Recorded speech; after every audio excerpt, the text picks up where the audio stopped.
everyone. Welcome back to Looking Outside. Sometimes, I'm really surprised when people say yes to coming on my show, no less than today. I'm speaking with comedian, actor, all-round good bloke, Monty Franklin. I didn't We'll say talk- yes, by the way. You just harassed me to the point where I had no other choice. So we're doing the podcast, Monty? It was like 5 of my emails.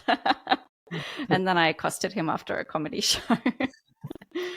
But look, I bought a $10 pencil, so we're even.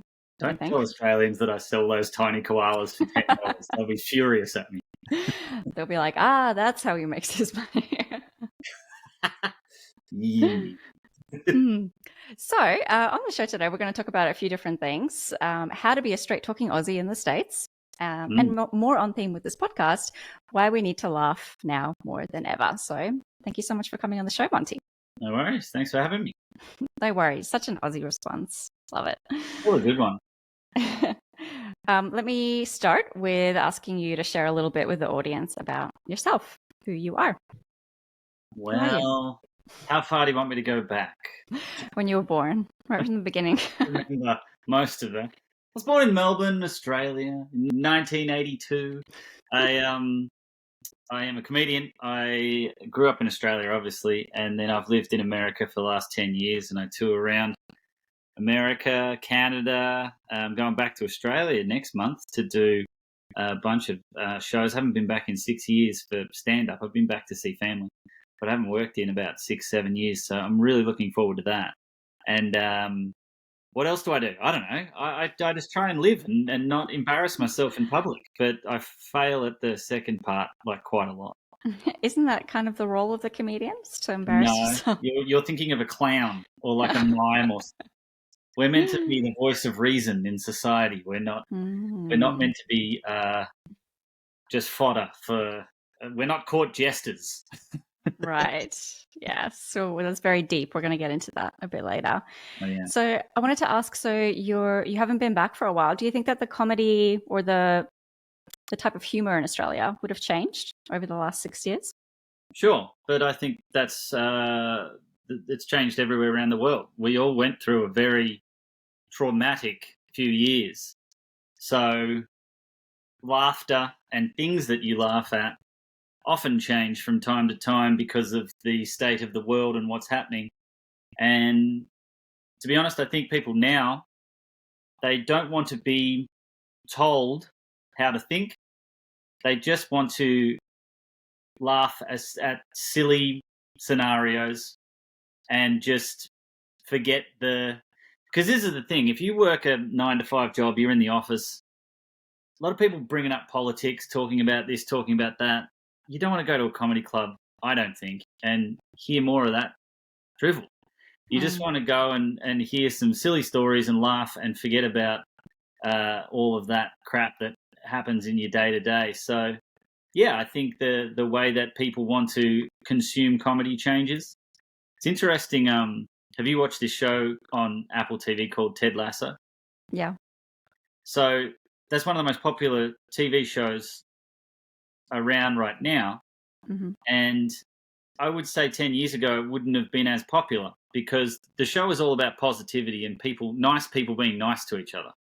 Now, because we did go through all that traumatic thing, people, they don't really want to see conflict and bickering and stuff. They just want to see interesting, good stories from good people. So that's why that's so popular. So it's interesting to think right now what the world wants to consume comedy-wise and look at the bigger names of comedians that are doing really well. It's a comedian I love called Sebastian Maniscalco, and he fills out stadiums because he just talks about his family and his dad and the silly things that his parents do and stuff like that. He doesn't talk about politics. So it's interesting to see everyone's perspective and what they kind of want to hear and talk about right now. And I think politics is boring too, so I steer clear of it. It is boring, and it's tricky territory in the US as well. So is a part of what you're saying there that you're almost stepping on a minefield as soon as you go into the topic of politics and comedy? Well, that is the thing in America and probably everywhere, probably in Australia too. You're either one side or the other, and for the majority of people, they kind of hover in the middle. And I think to polarize everything that, oh, you have to think this way or you have to think that way and stuff, it just doesn't work. And so I just steer clear of the whole thing completely. And it's interesting to see people try and steer you into a lane when you were never even trying to drive. So and they go, oh, well, you're this type of person. And I go, no, I'm not. Someone called me a Republican the other day because I live in San Diego. And I was like, what the hell's that? Because I live somewhere, I'm a Republican? Yeah, I can't even vote. I'm not a citizen. So that's quite silly. Yeah. And also, I guess because of I'm getting into this really early, because of the comedians that you're associated with, do you find that people label you as well? Like you've been on the Joe Rogan show and you're friends with Rob Schneider? No, not really. No one ever labels and stuff like that. They can think a certain way if they want, but then again, they're just they're also attributing things that they think a certain person because they act in a certain way. Then again, oh, well, they're on that side and they're far on that side, and they're not. And I know these people personally, and some of the perceptions that people have are vastly incorrect of some of these people, but they're comfortable enough in themselves that they don't need to run around trying to convince everyone. They just keep living their lives. And the people that keep barking and going, you're this, you're that, they're like... Well, it's a little bit of an American culture thing as well, isn't it? That we Americans like theater, like they like dramatizing everything. Yeah. But I would say that 99% of people don't want to do that. And I said before that I've been to 42 states in America and performed over the last 10 years to, I don't know, 1 million Americans. I can't do maths, but a lot. And 99% of people that I meet everywhere are good people that just want to enjoy their lives and be good to other people. Again, back to the Ted Lasso principle. So the small 1% that are angry and yelling and making the noise and stuff, it really is a vast minority. So just let them yell, and then know that most people are good. Yeah, I believe that as well. So are you saying that 1 million Americans have one of these koalas? $10 a pop. You're doing all right.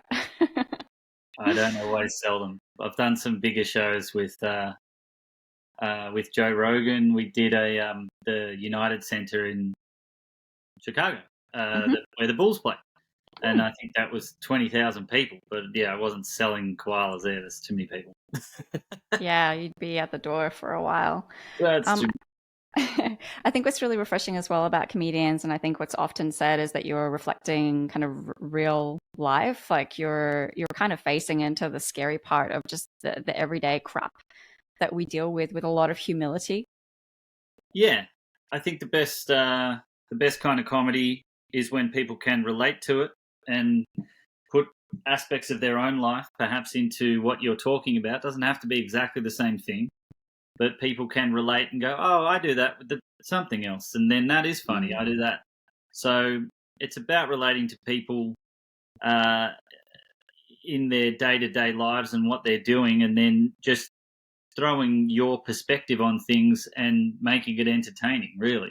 If you think about someone you meet out at a party or a dinner party or something, the most entertaining people are the ones that have good stories to tell, don't really need to brag about themselves in any capacity. They just kind of facilitate talking and stories and stuff like that. So I think that's the best kind of comedy. Yeah, so storytellers, but also great listeners. So do you find that, like, just because of what you do when you're in a public setting, people just expect you to be on and be like, the entertaining, funny one in every social context? Sometimes. And then people will say silly things like, oh, tell me a joke, or oh, be funny and stuff like that. Whereas, we're not clowns, we're not court jesters, we're not joke vending machines. So it's I'm actually a very quiet person, really. I'm loud, but I kind of, if I'm in a social situation, will be a little bit more sit back and observe. So I think the better comedians don't need to always show off and be on. They sit back and observe life and then comment on it later, you know? And so as a quiet person, were you always quiet growing up? At what point did you figure out that you like being on the stage in front of people? I never needed to, I don't think, be the class clown or something. I've got friends that are way funnier than I am in social situations, and they're the ones that capture everyone's attention, and they're the ones that'll, you know, jump up and sing at the karaoke first or whatever, you know. But I wasn't. It's not like I'm just quiet in the corner like a weirdo. But I come from a very funny family. My mum's very funny, and my auntie's very funny. My uncle's funny. My grandma was hilarious. So I came from an environment growing up where you either learnt to jump in and tell the story, or you just sat back and listened to the stories flow.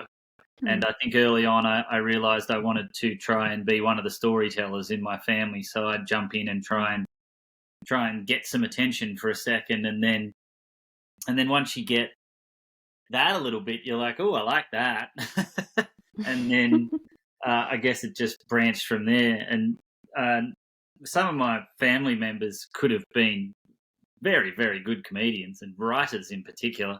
But you know, their lives took them down other pathways and stuff like that. So I think I'm the only one who took it to the stage and wanted the bright light and the microphone and the attention-seeking nature of a comedian. Right. But I mean, ultimately, I can imagine that's not, like we're being facetious, but that's not why you do it, right? So what do you like about making someone laugh? There is something to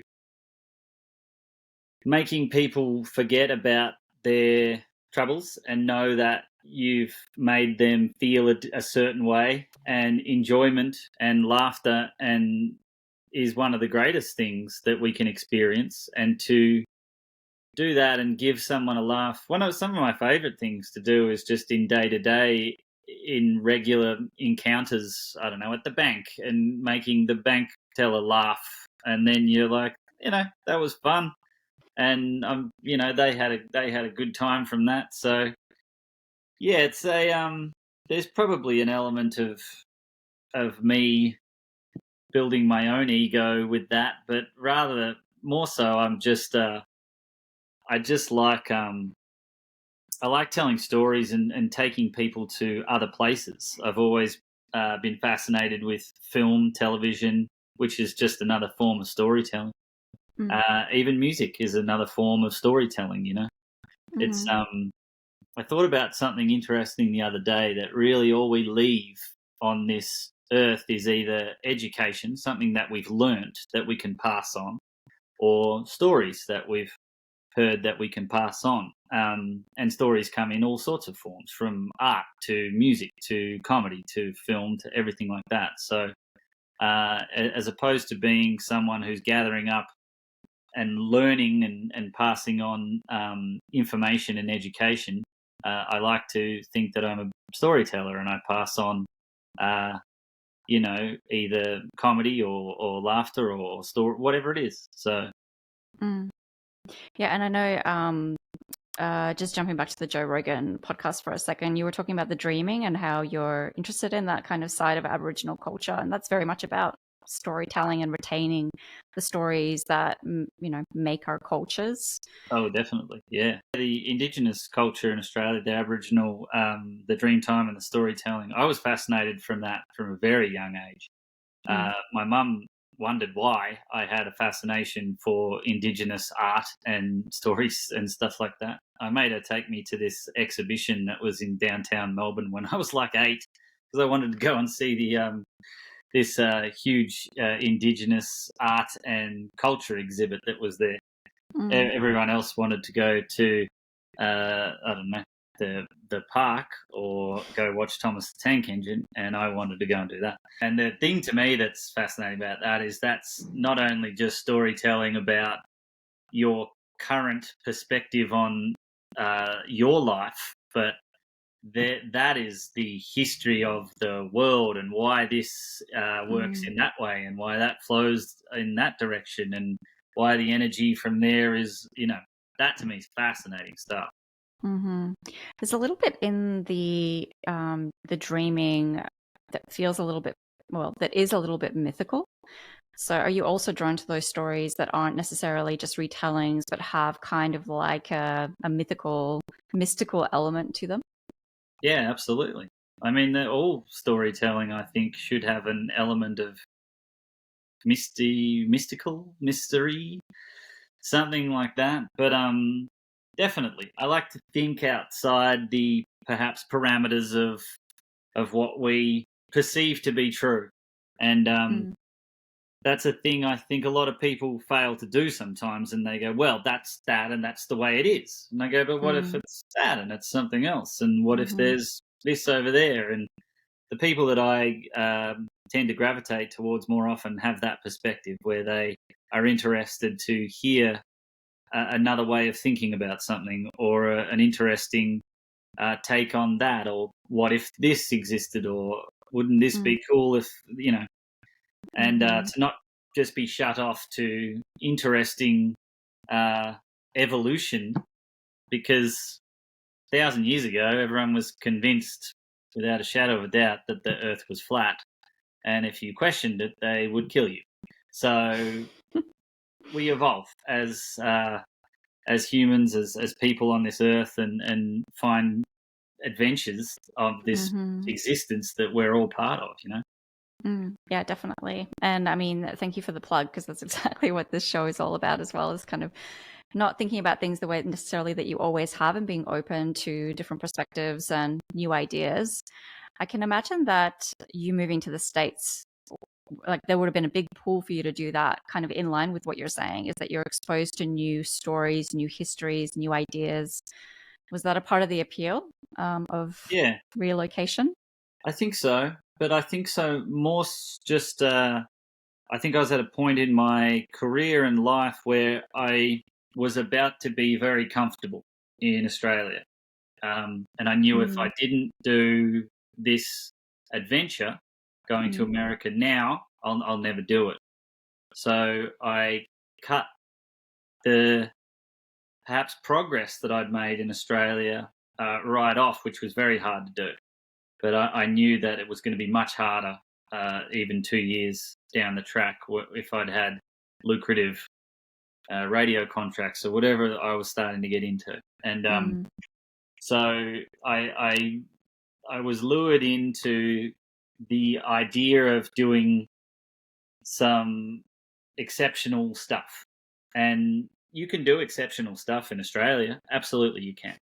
But it's very cliche to say, but there is opportunity here in America, and it does really exist. And it comes from all different directions and angles. And that was exciting and interesting to me, and a challenge. So it was definitely alluring, and to take an adventure, and it was a hard road in the beginning, very hard, but you figure it out. Now I'm very grateful to myself for sticking with it and not sort of going, this is too difficult, go back to that easier path that was back home.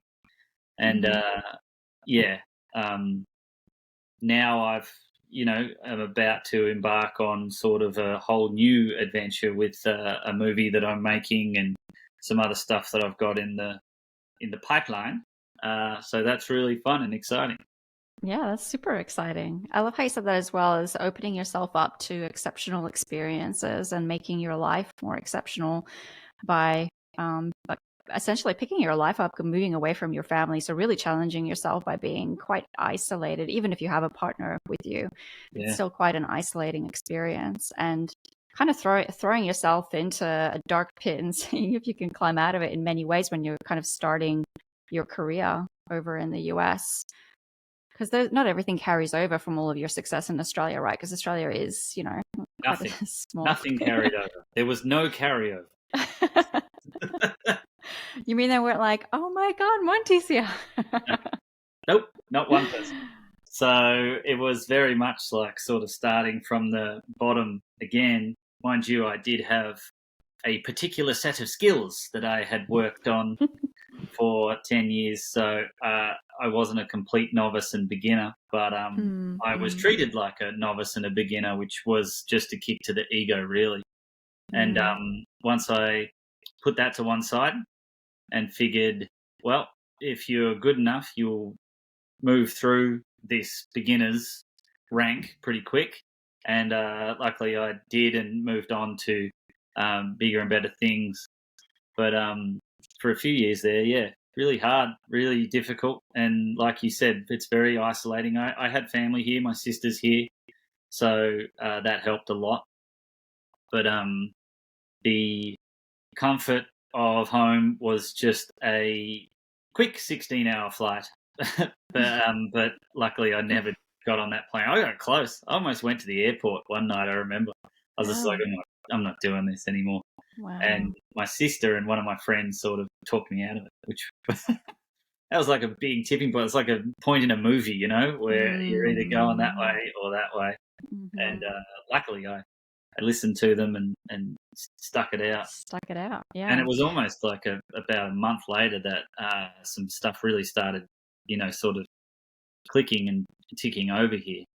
So it's that age-old thing of don't give up, because right round the corner is, your dreams right there. So hard though. It's hard when you're running this marathon that seems endless, and then you think you're at the finish line and someone tells you to run back the other way the same distance, and then you do that 3 or 4 times and you're like, what am I doing? And then you realize that it's not about the length of the marathon that you're running. It's just that you just got to keep running, and you got to stop perhaps sometimes and enjoy what you're doing, but you just keep running.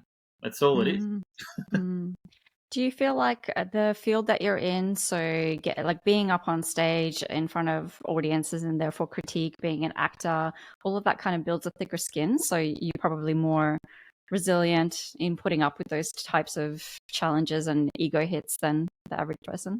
Yes, but it doesn't mean that it doesn't affect you and that it doesn't hurt, and you're not a human who feels even the negative comment on your Instagram post or something. It's all still there. You still feel it, but you're probably just a bit more used to it. And I can weather quite a lot. And I've spent the last sort of maybe 5 years really working on my myself, my mental well-being and stuff like that, to a point where I can handle these ups, these downs, these swings and roundabouts of life a bit better.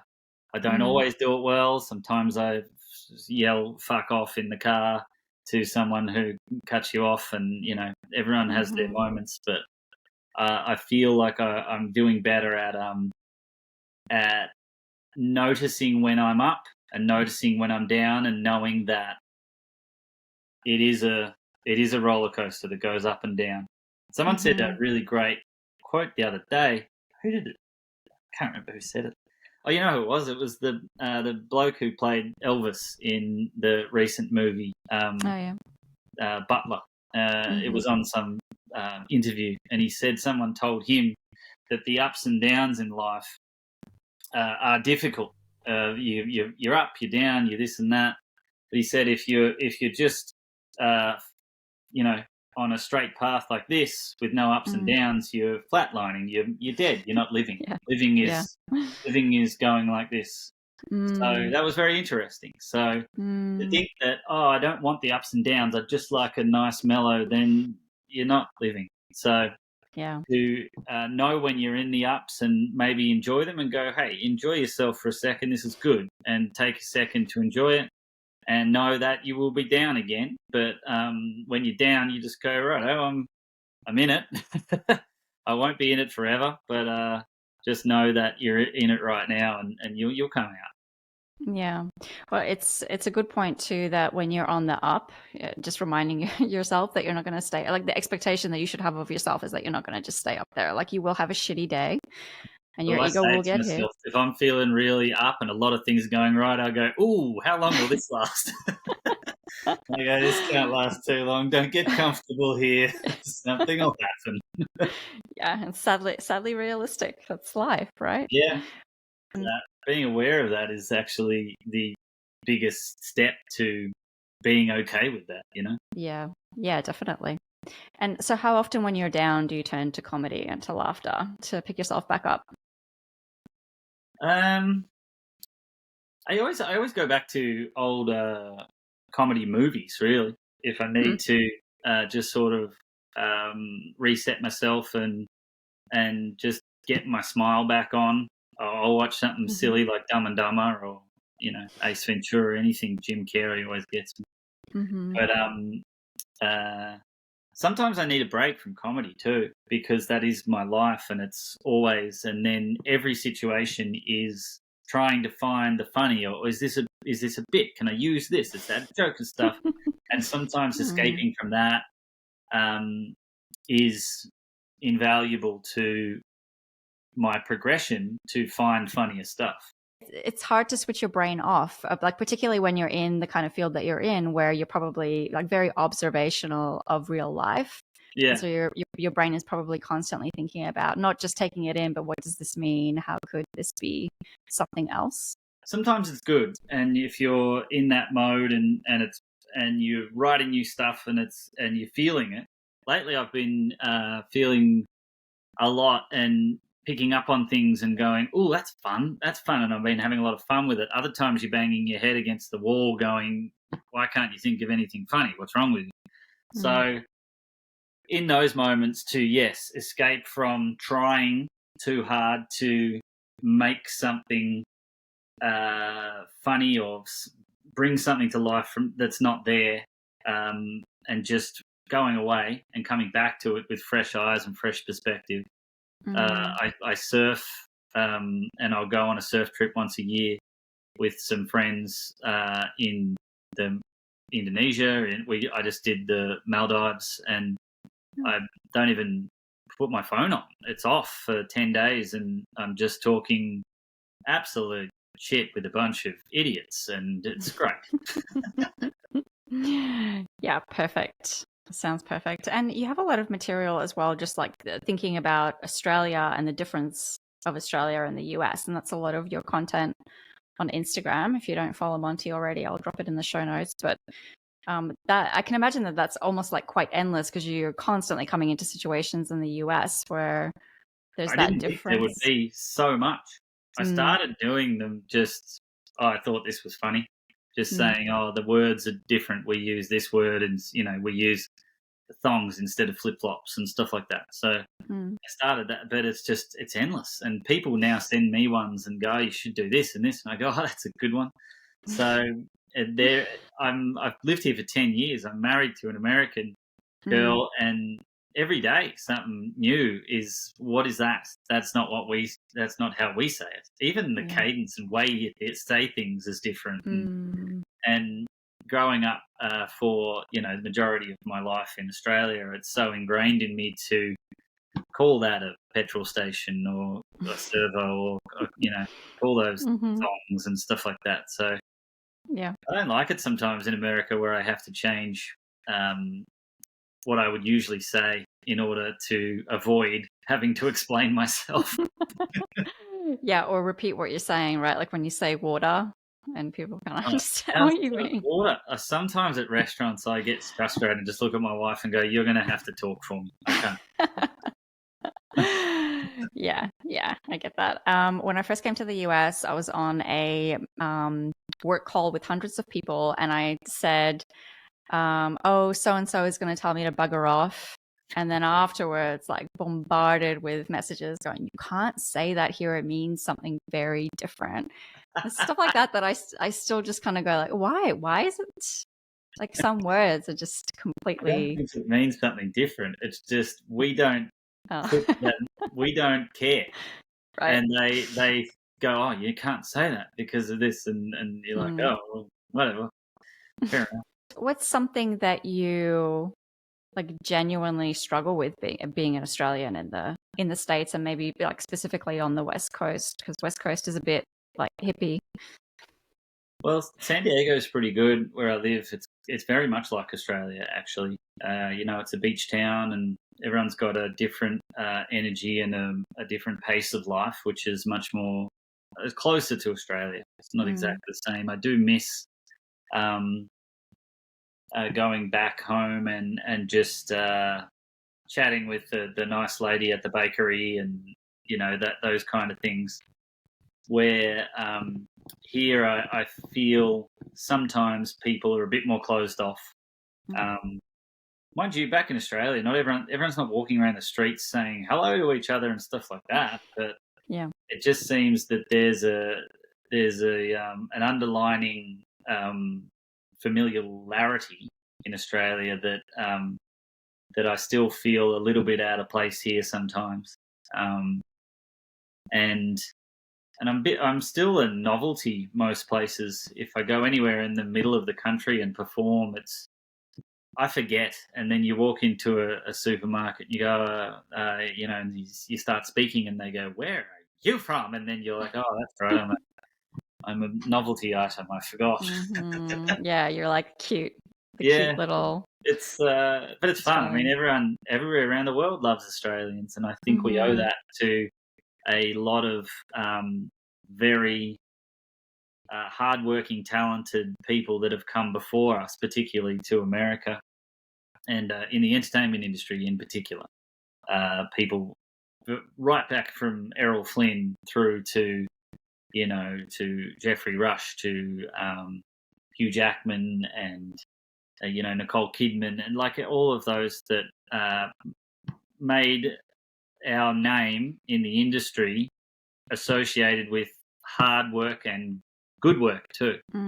So it's a testament to all the people that have done so well. And there's always I feel like there's always a couple of Australians that are just right on top of. I mean, right now Margot Robbie and Chris Hemsworth, they're fantastic, and they're great ambassadors for our country because they just seem like good people, which it's nice. And then every now and then some dickhead, usually a tennis player, and then we're like, oh, shut up, stop carrying on. Yeah, like that's not the average Australian person. That's not representing us. Brats. Yeah, generally speaking, we're not very egotistical. I don't know if it's egotistical to even say that out loud, but like nothing's taken that seriously. Like we care about things deeply, but we understand that life is, full of weird shit and weird people, and we're okay with that. And I think so. I think there's sometimes a level of seriousness in America that is at the forefront of everyone's perhaps facade that they're putting on. Because as soon as you break through that and break it down to silliness, I find most Americans are willing to have a laugh and be silly, but their immediate response is to be serious and answer what you're talking about in a professional manner, because that's what they've been told to do in their corporate environment or something. Yeah. Whereas in Australia, we don't have that as much. It's still there, and some people are doing it. But if you walk into a restaurant and start being silly, usually the waiter or waitress is going to be silly, right? But here it might take you a couple of things, and they'll go, "What? Excuse me?" And then you have to say, "Oh, I was just joking." They go, "Oh, I like jokes. Okay." So it's kind of like there's a little barrier beforehand, whereas in Australia, no barriers. Yeah. They say that. I mean, so I work in the corporate space, and it's often said that they have like multiple layers. You have to keep peeling the onion back to get to the real person, but then the real person is just like you. It's just that they've been trained to have this like very buttoned up professional. But they've been trained since they were kids. And at Mm. school, at their high school, they were trained, and this is the way you act, and this is the thing you do. And then at college, this is the kind of person you are, and they're that kind of person. And then you live in this kind of area, so you're this kind of person. Where I do Right. think, I feel, and I hope in Australia that doesn't exist as much, and that we are more of a immediately inclusive environment to be in. Which I don't know. Maybe that isn't the case. Maybe I'm being I don't know, living in some sort of fantasy You're fairy hopeful. tale where I think everyone. But I do feel like growing up when I was a teenager that men and women, guys and girls, we all mix together a lot more. And here there perhaps is a separation in high school of that the guys do that and that's the jocks, and then the girls do this and they're the cheerleaders or whatever it is. There's all these separate groups. Yeah.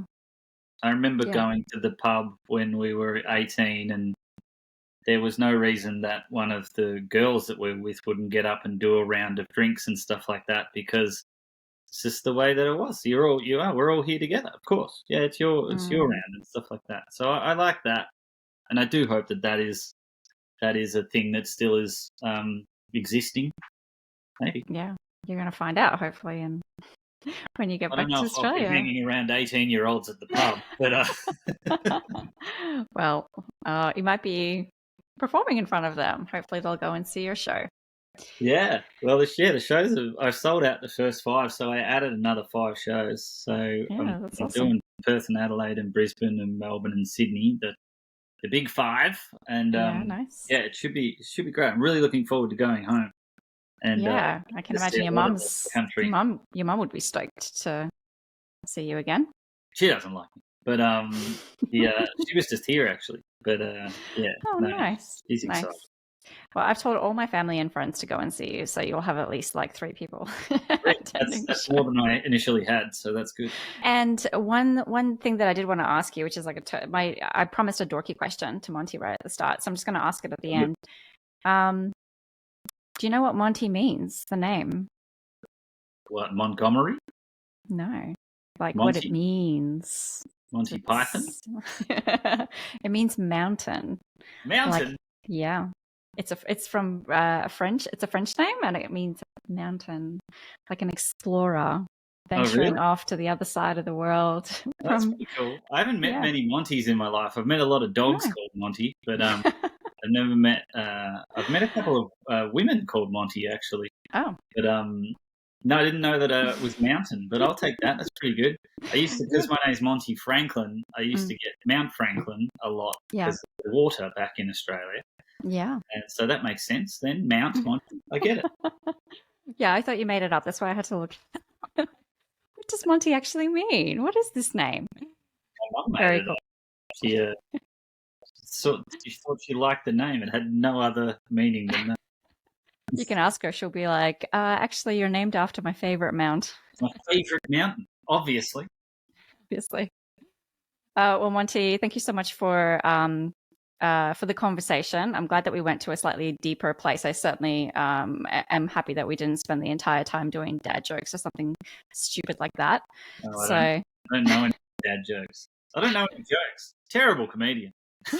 No, excellent comedian. So I do have one last question for you, and it is also a serious one, which is what your go-to is when you're trying to look outside and gain a fresh perspective.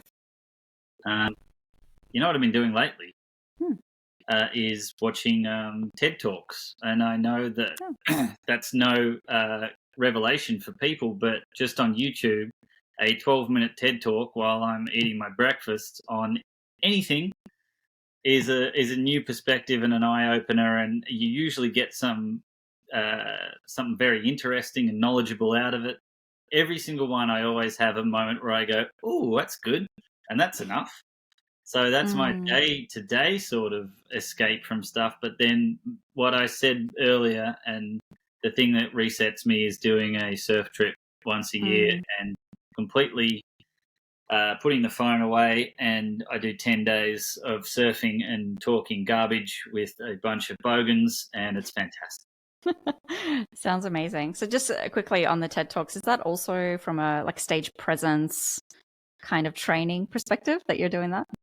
No, I do that No. because like I like learning, and I like listening about things that perhaps I wouldn't think about on a day-to-day basis, and I just think that that's a really quick way of, in your day, injecting something that you wouldn't have otherwise thought to think about. No, sometimes I critique their stage presence if I don't think it's good enough, but that's just me being nitpicky. Yeah. Yeah. Well, also as a storyteller, you're probably thinking about the story that they're trying to tell and whether they're being effective in doing that. I like when they do it well, but I can tell that they have they've had massive anxiety about getting it right, and that they've worked really hard to get this 12 minutes to the best speech that they can do. And I kind of, at the end, I go, that was good. You did a really good job. But I could see how much it meant to them to do that well.